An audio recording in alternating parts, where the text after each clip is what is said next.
Welcome to iDream media. So ఈరోజు మనం మాదాపూర్లో ఉన్న ప్రముఖ యోగా గురు యోగిని అరుణాదేవి గారి యోగాశ్రమంలో ఉన్నాం. మెడిసినల్ ప్లాంట్స్ చాలానే ఉన్నాయి. సో మనం సిరీస్ చేస్తూ ఉన్నాము. అయితే మనం ఈరోజు చింత చెట్టు గురించి తెలుసుకుందాం. చింత చెట్టు చాలా రకాల అనారోగ్య సమస్యలను తొలగిస్తుందని చెప్తూ ఉంటారు. దీనిలో అనేక రకాల మెడిసినల్ వాల్యూస్ ఉన్నాయని కూడా చెప్తుంటారు. మరి ఇది ఏ అనారోగ్య సమస్యలకు ఎలా పనిచేస్తుంది, దీనిలో ఉన్న మెడిసినల్ వాల్యూస్ ఏంటి, ఎలా వాడుకోవాల్సి ఉంటుంది తెలుసుకుందాం. మనతో పాటు ఉన్నారు యోగా గురు అరుణాదేవి గారు. మ్యామ్ నమస్తే. నమస్తే మ్యామ్, సిరీస్ చేస్తూ ఉన్నాం మెడిసినల్ ప్లాంట్స్ గురించి. మీ యోగాశ్రమంలో అయితే ఎన్ని వందల మెడిసినల్ ప్లాంట్స్ ఉన్నాయో, కాసేపు ఇక్కడికి వస్తే ఇలా వాక్ చేస్తే చాలు అన్ని రకాల అనారోగ్య సమస్యలు తగ్గిపోతాయి. సో అయితే చింత చెట్టు జనరల్గా మనం ఏదో ఒక కర్రీ లాగా చేస్తాము అదే తెలుసు, కానీ మెడిసినల్ వాల్యూస్ ఉన్నాయి, మెడిసినల్ ప్రాపర్టీస్ చాలా ఉన్నాయి, అనారోగ్య సమస్యలు తగ్గిస్తుంది అంటారు. ఏ మెడిసినల్ వాల్యూస్ ఉన్నాయి, ఎలా వాడుకోవాలి? మామూలుగా అందరికి తెలిసింది చింత చిగురు రాగానే అందరూ పప్పు చింత చిగురు వండుకుంటారు, ఒట్టి చింత చిగురు కూర వండుతారు.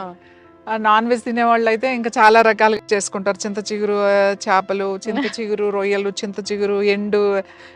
అసలు నాన్ వెజ్ వాళ్ళకైతే చింత చిగురుతో చాలా వెరైటీస్ ఉన్నాయి. వెజిటేరియన్ వాళ్ళకైతే కొంచెం తక్కువే.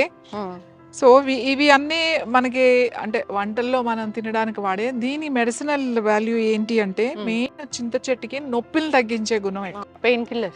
పెయిన్ కిల్లర్ లాగా పనిచేస్తుంది. ఎక్స్టర్నల్ యూజ్ కూడా పనిచేస్తుంది. జనరల్ గా మనం లోపలికి అని కాదు. ఇప్పుడు పారిజాతం మనం చెప్పాం, అవును, ఏమైనా నొప్పులు ఉంటే అది తీసుకోండి వాడండి అని. ఇది ఎలా వాడతామంటే, ఇప్పుడు ఈ ఆకులు ఉన్నాయి కదా, ఈ ఆకులు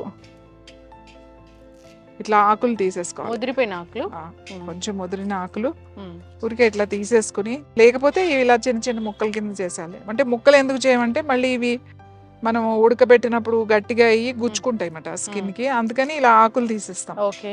ఇట్లా ఆకులు నొట్టి ఆకుల కింద తీసేసి ఒక ఒక గుప్పుడు ఆకులు తీసుకోవాలి. సో ఇన్ని ఆకులు ఇన్ని ఆకులు ఇంకా ఎక్కువ, అంటే అన్ని ఇన్ని ఆకులు. ఈ ఒక్క ఆకు కూడా పనిచేస్తుంది. బాగా నొప్పులు ఉన్నాయంటే ఇంకా మీకు ఎంత కావాలంటే అంత, ఇంకా అన్ని ఆకులు తీసుకుని, ఈ ఆకుల్ని ఏం చేయాలి అని అంటే, ఈ ఆకుల్లో ఒక నిమ్మకాయ కూడా అక్కర్లేదు, సగం చెక్క కోసి, ఆ సగం చెక్కను మళ్ళీ 2 ముక్కల కింద కోసి ఈ ఆకులో పెట్టేసేయాలి. ఒక చిన్న బాండి, ఇనుప బాండి ఉంటుంది కదా, ఆ బాండీలో ఫస్ట్ ఈ ఆకు, అది ఓ వెల్లుల్లిపాయ ఉంటుంది కదా, ఒక వెల్లుల్లిపాయ తీసి ఊరికే ఒకసారి కొట్టి, ఎక్కువ మెత్తగా దంచక్కలేదు, దాన్ని చితక కొట్టడం అంటారు. ఒకసారి ఇట్లా కొట్టి ఈ ఆకు, ఆ వెల్లుల్లిపాయ రెబ్బ అండ్ నిమ్మకాయ ముక్క, కావాలంటే కొంచెం వేపాకు కూడా కలుపుకోవచ్చు ఇందులో. మునగాకు కూడా మీకు అందుబాటులో కనుక ఉంటే, మునగాకు కూడా కొంచెం, ఇంత మునగాకు, ఎంత చింతాకు తీసుకున్నారో అంత మునగాకు, ఇంత ఇది, ఒక 2 నిమ్మకాయ ముక్కలు, చిన్న చిన్న ముక్కలు, ఒక వెల్లుల్లిపాయ రెబ్బ వేసేసి బాండీలో కొంచెం అట్లా ఇలా వేడి చేస్తే మంచిగా అది కొంచెం వేడి అవుతుంది. ఒకవేళ మీరు దాంట్లో కొద్దిగా నువ్వుల నూనె, 1 స్పూన్ నువ్వుల నూనె వేయండి, 2 స్పూన్లు అయిన పట్టు, 1 స్పూన్ నువ్వుల నూనె వేసి కొద్దిగా అవి ఊరికే తడవడానికి అంతే, ఇవి కొంచెం వేడి చేయండి. ఇది మనం ఆకుకూరలాగా మగ్గినట్టుగా అవుతుంది. అప్పుడు ఏం చేస్తారంటే, ఒక తెల్లని కూర క్లాత్ ఉంటుంది కదా, తెల్లని బట్ట ఉంటుంది కదా కాటన్, దాంట్లో ఇది వేసేసి మన ఆ బట్టలో వేసి మూట కట్టాలి. మూట కట్టి అప్పుడు ఏం చేయాలంటే, ఆ నూనె ఉంటది కదా, ఆ వేడిది పెట్టి, అది దాన్ని ఎక్కడ నొప్పి ఉంది, సపోజ్ నడు నొప్పి ఉంది, లేకపోతే ఈ భుజాల నొప్పులు ఉన్నాయి, లేకపోతే మెడ నొప్పి ఉంది, లేకపోతే ఈ సైడ్ నొప్పులు ఉన్నాయి, తర్వాత బాగా యాంకిల్ పెయిన్స్ ఉన్నాయి, తర్వాత నీ పెయిన్స్, మోకాళ్ళ నొప్పులు ఉన్నాయి, ఎక్కడ నొప్పి ఉండి మీకు వాపు వచ్చి నొప్పులు వచ్చినాయి, బెనికినవి, వీటికి ఏం చేస్తామంటే మూట కింద కట్టేసి ఆ మూటని వేడి చేస్తూ ఇట్లా, ఇప్పుడు రిస్ట్ పెయిన్ ఉందనుకోండి, ఇక్కడ పెయిన్ ఉందనుకోండి, ఇట్లా అంటూ ఉంటాం అన్నమాట. దాంట్లో నువ్వుల నూనె కూడా ఉంటుంది కదా. మళ్ళీ కొంచెం చల్లగా అయిన తర్వాత మళ్ళీ ఆ పెనం, దోశ పెనం అయినా పర్వాలేదు, చిన్న బాండి అయినా పర్వాలేదు, మళ్ళీ దాన్ని వేడిని ఇట్లా అనుకుని మళ్ళీ ఆ కొంచెం వేడి తట్టుకునే వేడిని ఇట్లా కాపడం అంటాం కదా, ఆ మూటని వేడి చేస్తూ ఉండాలి. ఈ ఆకులు మూట కట్టాం కదా, దాన్ని కట్టుకుంటూ ఇట్లా కాపడం పెట్టుకోవాలి. అలా ఒక 5 రోజులు 6 రోజులు కంటిన్యూస్గా కనుక మీరు చేశారు అంటే, ఆ స్వెల్లింగ్స్ తగ్గి నొప్పులు చాలా బాగా తగ్గుతాయి.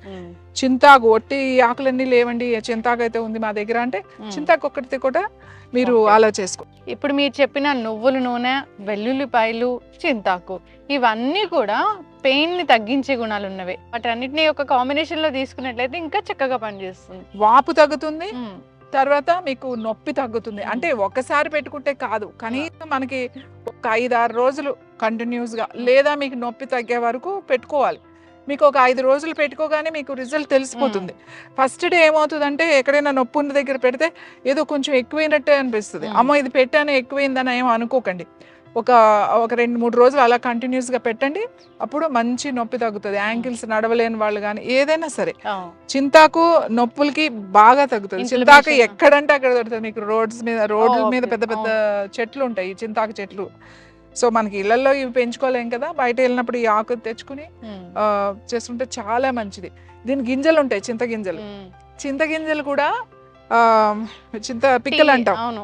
చిన్నప్పుడు ఆడుకునే వాళ్ళం చింతపండు వచ్చినప్పుడు తీసేస్తాం కదా, ఆ గింజలను ఏం చేస్తారు అంటే పౌడర్ చేస్తారు, చింతగింజల పొడి.